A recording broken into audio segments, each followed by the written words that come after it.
Now at 10, we visit a local restaurant as they prepare for the big game next week. Plus, we meet a family in Missouri that transformed their house into a Chiefs-themed light show.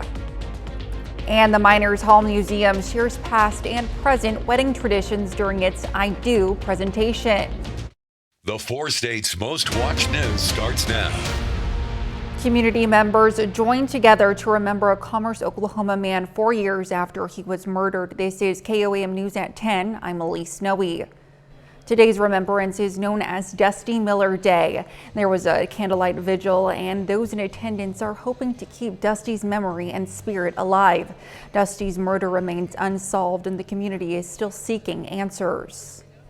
We're here today to remember Dusty Miller. He was murdered on February 5th, 2000.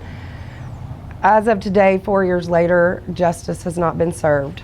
And I promised his mother on her deathbed that I would keep his memory alive and continue to put pressure on authorities to make arrest in his murder. To help remember Dusty, you can use the hashtag Justice for Dusty Miller. Meteorologist Lindsay Gaffney joins us for a first look at weather. Well, we've had a rainy couple of days here, but it's 42 in Joplin and 41 in Pittsburgh, and it looks to see like that rain is cleared out of here. We may see still some wet roads, but for the most part, the rain's out of here. If we take a zoom out, we see a few more scattered showers coming into our area this evening, but it will be all out of here by midnight tonight. Taking a look at tomorrow morning, we're going to see some fog settle in our area right around 7 a.m. in our northeastern counties and a few of our northern counties right over here. We'll see that fog kind of make its appearance right when you're getting up ready for your morning commute. It'll get a little bit denser actually as we move into the little later morning hours. Right around 9 a.m. in those counties, it could be pretty low visibility, but I'll bring you more details in just a bit. All right, thanks, Lindsay. Connect to Culture in Joplin today gave audiences a chance to connect with historical figures. It's part of their Letters Aloud series, which is where performers read personal correspondence from the figures. This performance was titled The Greatest Rejection Letters Ever. Officials say it provides viewers with a deeper connection to history and the people who shaped it. They have different themes of letters that they can read for performances, but we chose the rejection letters just because it's a little funny being in advance of Valentine's Day. But they're not going to be stories all that deal with relationships. They deal with, being rejected from a college, maybe not getting the job you wanted, or even maybe somebody just rejecting a rejection letter. You can find information and buy tickets for other C2C performances on the organization's website. Well, this Super Bowl game between the Kansas City Chiefs and the San Francisco 49ers is just a week away. But with ticket prices at a record high, many people are planning to watch the game closer to home. KOAM's Samantha Walker tells us how one local restaurant is preparing for fans. Fans across the 4 states are preparing for the Chiefs to take on the 49ers in the upcoming Super Bowl game. And for last year's Super Bowl, many fans came to local bars and restaurants to catch the big game. It was a typical Chiefs Super Bowl, so let's hope we get the same amount of numbers. Jefferson's in Joplin says they've seen more customers coming to watch football following the Chiefs' success this postseason. Definitely an increase in customers. Probably about 200 to 300. And with the Super Bowl approaching, they are expecting even more. But the manager says the restaurant is working to be as prepared as possible for fans. Everybody's game day is going to be here all day, so yes. And we always order enough wings, make sure we always have enough wings. He also says fans will have plenty of places to look to watch the game. I got 17 TVs. All is going to be Chiefs, yep. He recommends people come early to make sure they find a good seat because he's expecting a lot of fans to come and watch the game together. I think they just like to cheer their team on with groups of people in the area that have the same exact team that they like. He adds that supporting area businesses during big events like this can have a positive impact. I think it's just it helps just generate revenue in the area, and everybody likes. It's important for them to come because it helps small businesses stay in business. In Joplin, Samantha Walker, KOAM News. To learn more about how area businesses are preparing for the Super Bowl, visit our website, KOAMnewsnow.com. Well, Sin City is, of course, getting ready for Super Bowl 58 next weekend. The president and CEO of the Las Vegas Super Bowl Host Committee says fans can expect to see the same top-notch events and parties they are accustomed to at a Super Bowl and much more. 20 years ago, the NFL declined to run an ad for Las Vegas during the Super Bowl. Now it's all hands on deck to get the city ready to host the biggest single-day sporting event in the world. You can catch the game next Sunday right here on KOAM. Well, and instead of taking down Christmas lights after the holiday season, a Kansas City family has modified it with a Chiefs-themed twist. Mark Pelos shows us. In sports, they say the lights shine the brightest in the postseason, and that is certainly true here in Gladstone. We are in front of the Mythaler family home where they turn their Christmas lights into an all-out Chiefs light show. It's awesome. It's a fun time to when the Chiefs do well. In a quiet Northland neighborhood, you will find the brightest Chiefs light show in the metro. 15,000 LED lights are controlled by a computer program, making sure all who see know they are in the Red Kingdom. It's awesome to look out the window and you see cars lined up. Last night there were a couple kids got out, started dancing in the driveway. It's awesome to be able to share that with people. The light show is set to 4 songs that can be heard by tuning in to 90.7 FM.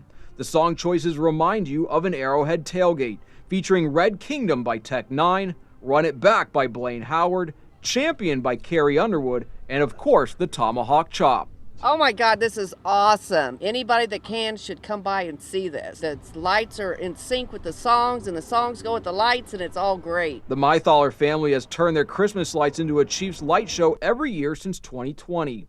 The show runs for 4 hours each night, but the family says it raises their electric bill only a few dollars each month. Everything's LED. It uses very low amperage and wattage. You'd think we'd have a lot bigger bill, but we don't. The attraction draws people from all over the city as team pride runs high during the Chiefs Super Bowl run. Everybody in spirit, go Chiefs. We got this Super Bowl. Bring home that Super Bowl. The whole experience, it's just all great. Everywhere you go, it's go Chiefs. We're number one. We're going to the Super Bowl. We're going to win it. Coming up, experts explain why college students should expect FAFSA delays this year and what to do in the meantime. The federal government reports the U.S. economy added a stunning 353,000 jobs in January. It's a stronger than expected gain to kick off 2024. The Bureau of Labor Statistics also found the unemployment rate remained at 3.7 from the month before. It's the 24th month in a row that the nation's jobless rate has been under 4%. Well, the IRS has a friendly reminder for some taxpayers about a credit they may be overlooking. For the 2022 tax year, taxpayers received an average of $2,541. The tax agency says when claimed, it could provide families with 3 or more kids with a credit of up to $7,430. Taxpayers between 25 and 64 who don't have a qualifying child can still get up to $600. Parents, college, and high school students who recently filled out their FAFSA information should expect some delays thanks to changes made to the forms students use to apply for grants and loans. As Michael Hoffman reports, millions of students accepted into their dream school won't know until March if they can afford it.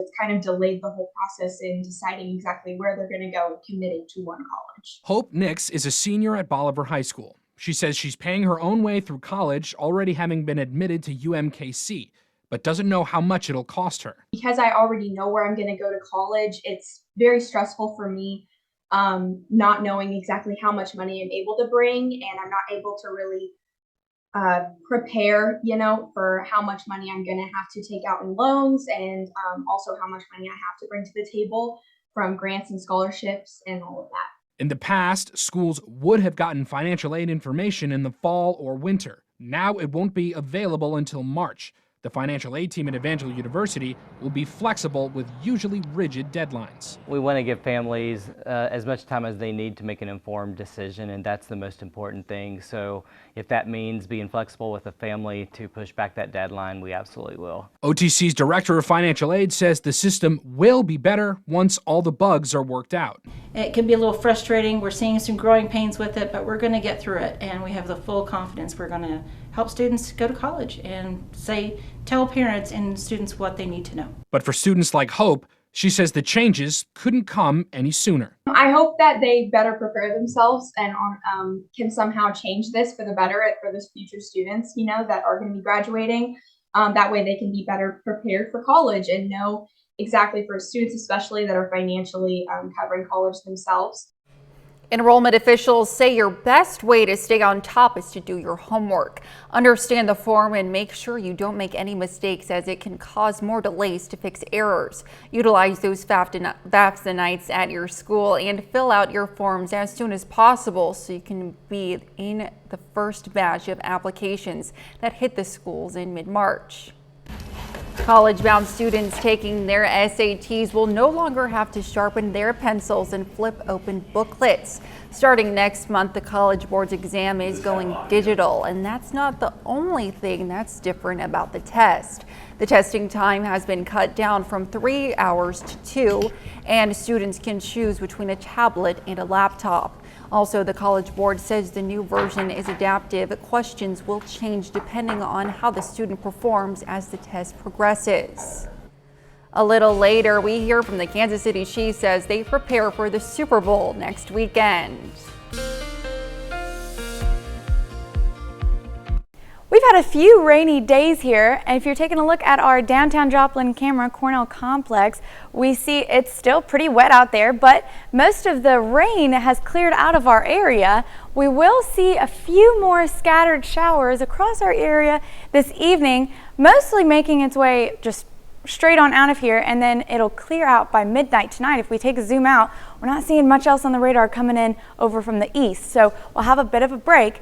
Then we'll see another system make its way right over here. It's going to make its way into our area later this week. But current conditions right now, it's 42 in Joplin, pretty cloudy. Those clouds are going to clear out tomorrow morning.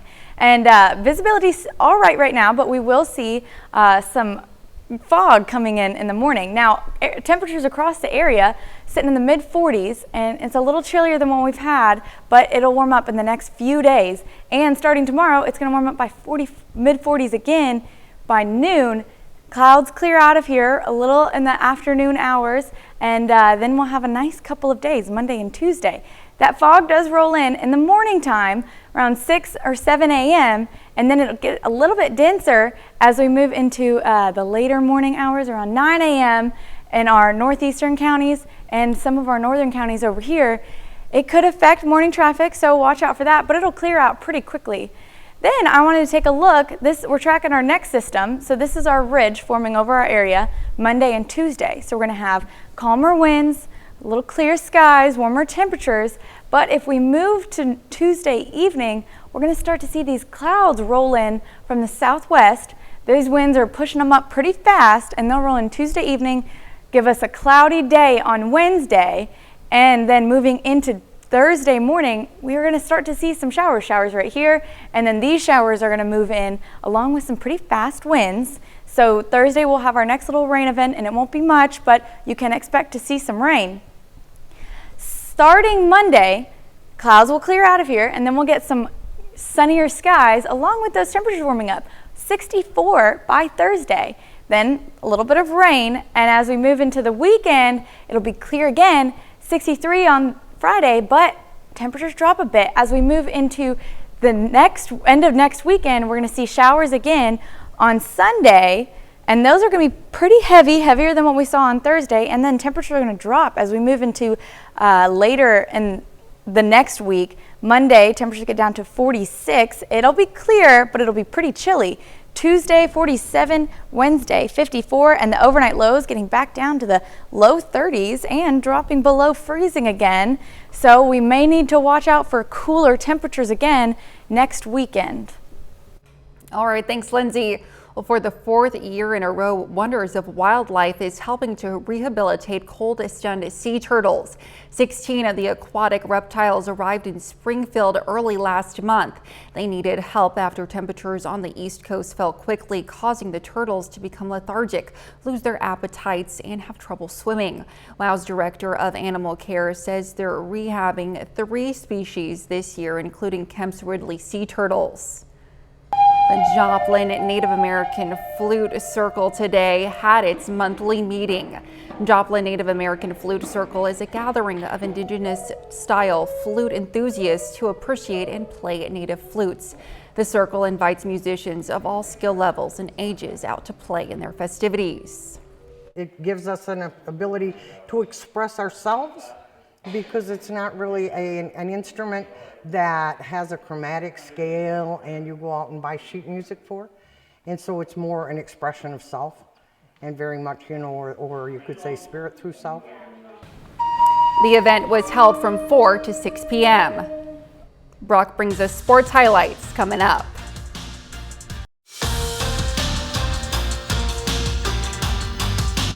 Well, the countdown is on, and the Kansas City Chiefs take the field in Las Vegas next Sunday for Super Bowl 58. The Chiefs look to become the first team to win back-to-back Super Bowls since the 2004 Patriots. The Kansas City Chiefs have officially arrived in Sin City ahead of the Super Bowl. The Chiefs' plane landed at Harry Reid International Airport on Sunday evening. Members from the team are scheduled to speak to the media for Super Bowl opening night on Monday afternoon. Patrick Mahomes was asked earlier in the week about the team's underdog mentality this postseason. At the end of the day, it's playoff games. You want to win. This is what you kind of play for, and I think that fire would have been, regardless if we were underdog or not, that fire would have been lit because this is the time of year that you work for and you put in those hard practices for. And I think we have that mindset. If we're going to practice the way we do and we're going to work the way we work, we're not going to let it slide by, and we're going to make sure that we maximize our opportunity every time we're out there. I just like playing football, so it doesn't matter if it's minus 30 or if we're indoors. I'm just going to go out there and try to play the best I can. And I'm sure quarterbacks will tell you that it's easier to throw the football when it's in perfect conditions, so that's probably why. But for me, it's just going out there and competing. Well, Patrick Mahomes and the Chiefs will square off the San Francisco 49ers on Sunday, February the 11th on CBS. Be sure to check out our Chiefs Countdown to the Super Bowl special this Friday on KOAM News and Fox 14 as we break down things all Chiefs related in the 4 states ahead of Super Bowl 58. Well, the first week of the college baseball and softball season wraps up. The Missouri Southern Lions softball team had one of their games postponed on Saturday, so they look to make that up with a doubleheader on Sunday. Missouri Southern is off to a good start. The Lions win Game 1 over Henderson State with a walk-off. In Game 2, the Lions run-ruled Osheta Baptist by winning the game 13-0. Missouri Southern is up to a 5-0 start to begin the season. Missouri Southern baseball also wrapping up their tournament, the Dugan Invitational in Hot Springs, Arkansas. The Lions fall short and lose their first game of the season. Southern falls to 8-1 in this game. However, Garrett Rice hits a pitch hit home run. Meanwhile, Pitt State softball is also off to a hot blazing start. The Gorillas beat St. Martin's 11-4 and beat St. Edward's 9-1. Pitt State is now 6-0 to begin the season, their best start to the season since 1991. Pitt State baseball is also wrapping up their tournament this weekend. The Gorillas get their revenge on East Central. Pitt State wins the game 14-5. Blake Mosley goes 4 for 5 with 3 RBIs in the game. Well, Sunday afternoon, the 2026 FIFA World Cup schedule was released. Most of the cities were rewarded with 4 games, but some cities got more than others. The schedule is out, and MetLife Stadium of New York City, or technically East Rutherford, New Jersey, was selected to host the 2026 World Cup Final on July 19th. The third place game will be held at Hard Rock Stadium in Miami, Florida. FIFA made the announcement on Sunday that the opener of the 39-day tournament will be held in Mexico City on June 11th of 2026.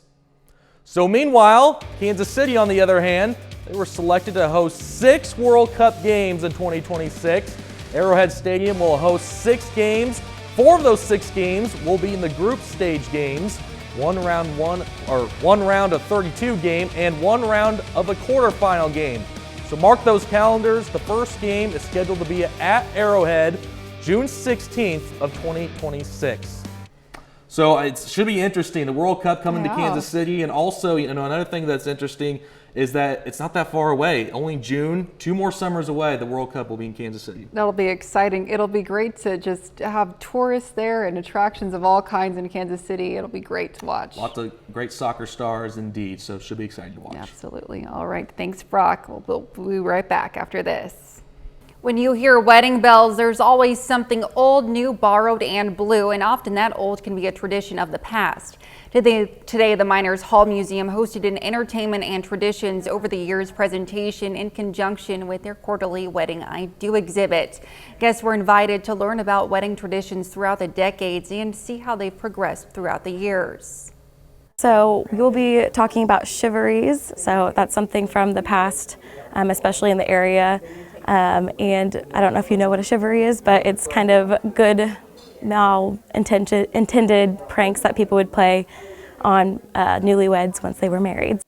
There was wedding cake and a classic punch with sherbet after the presentation. The I Do exhibit will run until March 23rd. Let's check in with Lindsay for a final look at the forecast. So we start off the week a little bit chillier. It'll warm up Tuesday, Wednesday, getting in the 60s.